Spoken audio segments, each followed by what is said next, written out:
He gets a couple of things wrong here, and certainly one that I vehemently disagree with. And the first one is that we need carbs. This, of all of the stupid comments that get thrown at me, it's clearly by people who don't watch my channel, aren't paying attention to my videos, and haven't heard my story. So there's a level of ignorance there to just jump in and talk like that. But there's a level of ignorance also to say something that you don't know definitively is the truth, I suppose, but more specifically, when there is so many people just like me out here that don't touch carbs.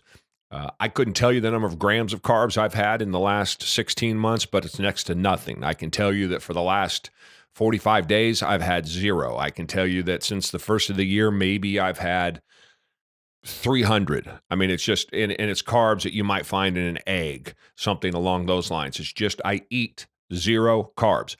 I've never had more energy. I've never felt better about myself. I've never been sharper. My mental acuity's never been better. I've never been able to put in 6 hours of sleep the way that I always have and wake up feeling better than I did when I went to sleep. It's amazing the amount of energy that I have just eating the carnivore diet. So number one, we all know you don't need carbs. He's just regurgitating, probably trying to be a troll. These things that he's heard, maybe he knows legitimately and he's just trying to yank my chain. But I hear it enough that I thought I'll make a video about it and put out a couple of comments.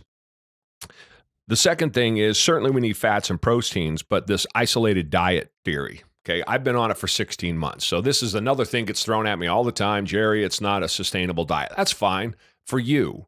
For me, it's sustainable. 16 months in, I don't see any end. Does that mean I'm not going to have a piece of pie at some point? I probably will. I made a video last month showing you that piece of sourdough bread I had with blackberry jam on it. Man, that was fantastic. Will I do that again? Yeah. But generally speaking, day in and day out, month in and month out, I have no need. Right now, I'm doing only beef, only ribeyes for the last, about 20 some days into it here. Going to do it through the end of May. And then after that, maybe I'll add back in my cheese. Maybe I'll add back in my bacon, maybe the sausage. I'll see when I get there, maybe the chicken. But I could not feel better on what I'm eating, and I'm happy with what I'm eating. When I add in bacon, it's like a treat. When I add in cheese, it's like a treat. So I don't know where a lot of this comes from. I think it's uninformed people who don't pay attention and aren't willing to go out and learn and listen and hear alternative ideas to what they've been taught and what they've been advertised to their entire life. But I'm here to tell you, for me, the carnivore diet has been a lifesaver at 54, who feels like he's 34 and has a lot more energy than a lot of the stay-home guys playing video games all day that are 24. Opportunities are everywhere. You got to go get them.